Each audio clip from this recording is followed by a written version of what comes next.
Good afternoon mga kabuilders. Update po tayo sa project natin dito po sa Ciudad Verde. Kung saan po kami nasa finishing touches na po. Ayan, kung makikita po ninyo yung harapan, ito po yung latest update natin. So mga kabuilders, silipin po muna natin yung loob bago ko po ipahayag sa inyo o ipakita sa inyo yung karugtong na bahagi nung in-upload ko po. Ayan, nung nakaraang video. Okay? So ayan mga ka-builders, meron ng aircon. So ito na nga po mga ka-builders, yung karugtong na bahagi po nung huling upload natin. Dito po sa part na to nagkikesami na po kami. So mga ka-builders, ang ginamit po namin ay PVC panel. So alam niyo mga ka-builders kasi, dito kaya ginamitan namin ito ng ganitong uri ng materialis dahil nga po sa less maintenance. Yun nga lang po, medyo pricey siya. Hindi katulad ng mga pangkaraniwang ginagamit namin noon na hardiplex lang o kaya i-share board.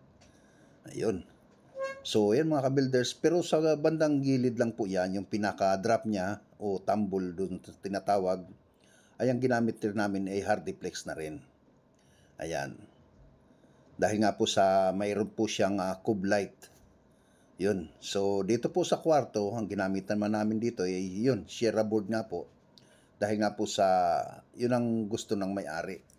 Isa pa po, yung budget niya ay naayon lang po doon sa materialis na ginamit namin.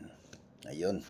So, mga ka-builders, sa araw na ito o sa oras na ito, kami nagpipintura na para sa primer coating. Ayan. So, nililiha namin pagkatapos masilyahan, tapos ipa-primer na namin. Ayan mga ka-builders. So, ito naman po yung finish na pagkakabit o katatapos lang na pagkabit namin nung sa drop o buong gilid. Ayan na. So, maayos na at maganda na po tingnan. Yun, mayroon na siyang siding nung pinaka-drop. Ayan, paikot. Kumpleto na. So, ang gagawin na lang po namin dito ay mamasilyahan at ililiha. So, para maging firm siya o pinong-pino yung paghahaguran ng pintura. Ayun. So, dahil gawa na po yung kesame, so nag-tiles na rin po kami. Dahil mas mahirap po mag-tiles muna bago kami gumawa ng kesame.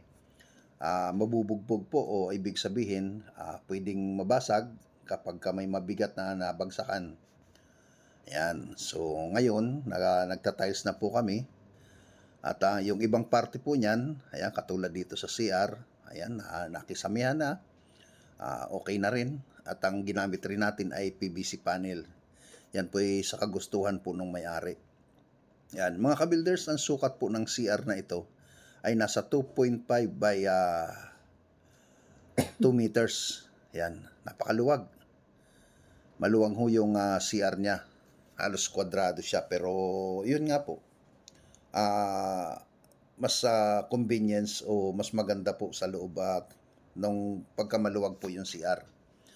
Ayan, so ngayon lang po kami nagkabit nitong aircon na to. Gawa nga po ng may nakaabang kaming PVC doon sa taas. Ayan, so ginawa na rin namin itong sa lababo. Ayan, corner. Ayan. So, mga ka-builders, ayan.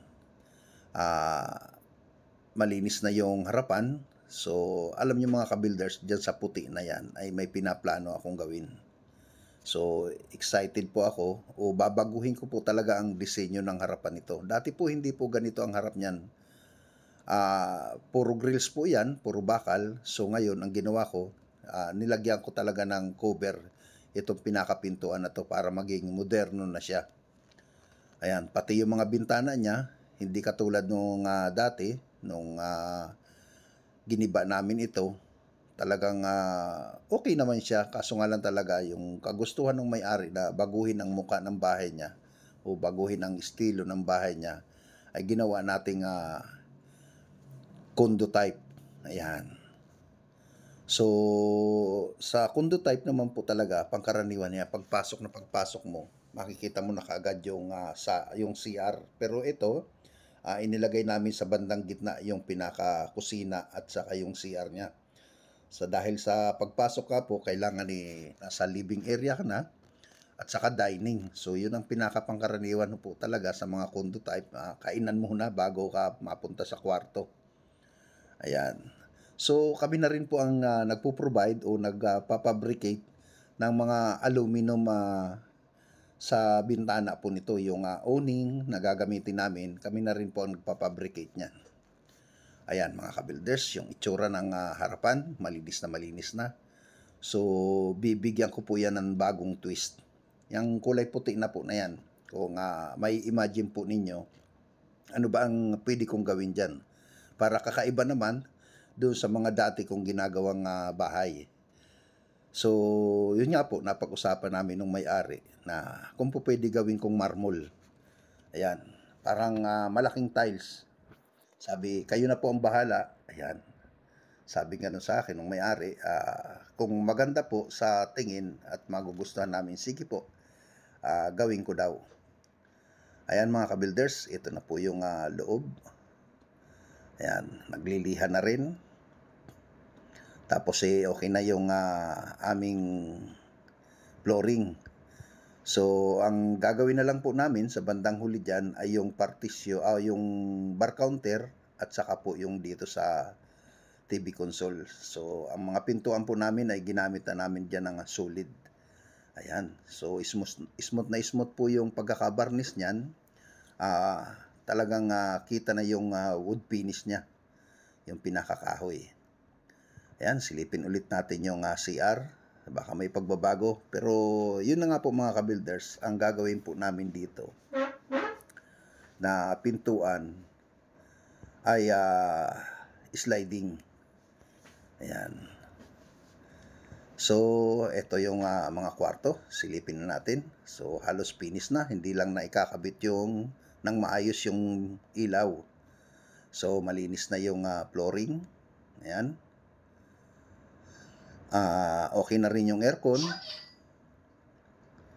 Ayan mga ka-builders. Ayan. So malinis na. At hindi pa naman masyado kasi maalikabok pa siya sa bandang huli na yan. Ayun. Okay. Ayan mga ka-builders. So bago nga po pa lahat, shoutout po muna ako sa aking mga taga-subaybay. Ayun, kay Sir Chris Buban. Ayan. Shoutout sa iyo. Maraming salamat sa suporta. Kay Sir Lee Aki TV Vlog, yung isang kasamahan ko po sa construction. Laging sumusuporta sa akin. Ayan. Sir Lee, thank you very much. Sa may-ari nito, kay kay Sir Larry. Ayan. Sir Larry, sa kababayan nating mga Bicolano. Ayan. Kay Ma'am Leah, sa kanyang asawa. Maraming salamat po sa suporta ninyo. Sa pamerienda, ayan, pagka nandiyan po kayo. Ay kay Ma'am Elena Garati, salamat po. Maraming salamat po sa inyo. Kay Ma'am Resume. Ayan. Kay Ma'am Resume Tolba. Yung katatapos lang na project namin dito sa Lumina Tansa. Ayan. Maraming salamat po sa tiwala. Ayan. So, alam ko po na nandiyan lang kayo at nakasubaybay lagi sa akin. Maraming salamat po. So, ayan nga po lang mga ka-builders. Dito po sa may pintuan na ito pagpasok ninyo. Bakit mayroong box dyan? Yan po ay gagawin naming shoe rack. Ayan. Yung pinakalagayan ng mga sapatos pagpasok po ninyo. So, kung makikita po ninyo kung ano ang diskarte ko dyan, makikita po ninyo sa finishing na po ng vlog na ito.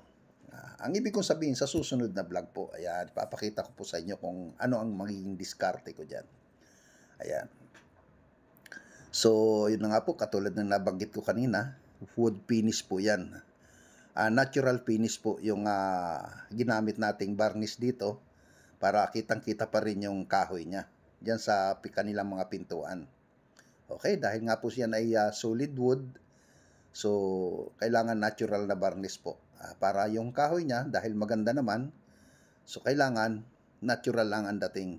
Hindi katulad kasi yung ibang mga kahoy, may mga buko o kaya malalalim yung tama niya. Kaya kumisan yung ginagawa namin, kinukulayan namin. Oh, iyon. Okay mga ka-builders. So, eto na nga po pala yung pinaka-twist na ginawa ko dito sa harapan ng bahay nila. Ayan, kung nakikita nyo. Parang kinabitan namin ng isang buong plywood. Ayan. Pero ako lang po ang gumawa niyan, artistic design. Ginawa kong parang marmol yung harapan. Ayan. So, yun mga ka-builders, silip-silip mo ulit tayo dito sa loob. Dahil naglagay na rin kami ng abang para sa TV console. Ayan, so silip-silip lang po tayo. Okay. At ipapakita ko na lang po niyan ang kasunod na vlog sa kabuuan po nito, sa finish project na po. Ayan. Okay mga ka-builders, hanggang sa susunod po. Ingat-ingat po kayo at maraming salamat po sa suporta sa ating munting channel. Mabuhay po kayo. God bless po.